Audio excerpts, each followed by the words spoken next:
It seems I'm becoming rather famous. I have to admit, I don't read Extra, the Toronto gay magazine, sorry, but a friend sent me an article from this illustrious organ.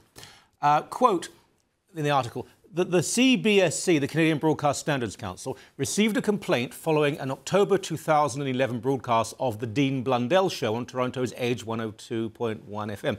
The show mocked the idea of Jesus-ween, a Christian alternative to Halloween, which Blundell called very gay.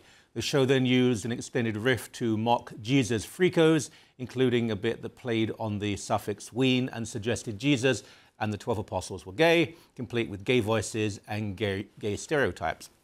End of quote. Now, forgive me, I don't really know very much about this fellow Dean. I haven't heard his show. From what I have heard from friends, he's very selective about his targets and a little cowardly when it comes to the people he offends. You know the style. Bash and generalise about, say, Catholics, but be very gentle and careful with Muslims, because, you know, you might be in a bit of trouble if you don't. Anyway, doesn't really matter, and I certainly support his right to outrage and offend. If you don't like it, don't listen. But it was something in the rest of the article that caught my attention, and I quote again. Professor Scott Rater, the Associate Director of Sexual Diversity Studies at the University of Toronto, finds the language offensive, but cautions against thinking that censorship will solve the problem. He says, this guy could have said much more offensive things about gay people without violating any standards. I mean, just turn on CFRB and listen to Michael Coren. Well, just like Mr. Blundell, I suppose, I've not heard of Mr. Rater, but he's obviously heard of me.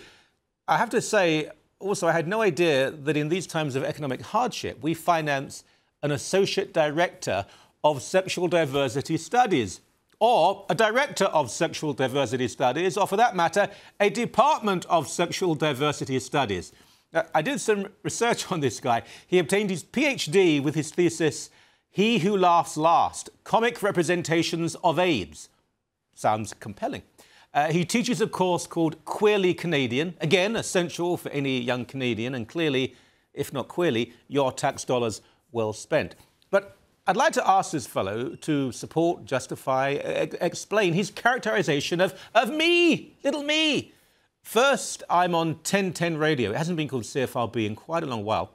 10 minutes once a week. And we probably discuss gay issues, I don't know, 3 or 4 times a year. The last time we did, actually, I spoke about the plight of gay men in Iran, where thousands have been killed.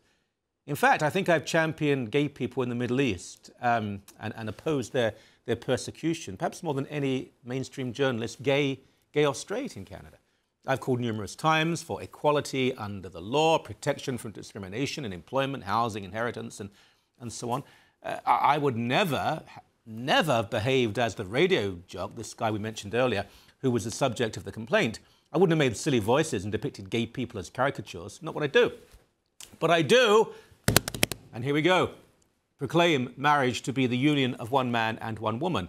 I believe we have to be honest about sexual politics, and while opposing any form of bullying, I don't support gay-straight alliances. Now, who is the offensive person here? Me or a teacher who makes irresponsible generalizations? I have to ask, how do you treat your students if they oppose you? I fail you because you are offensive. I have power, therefore I am. I've said it before, and I think I'll probably say it again.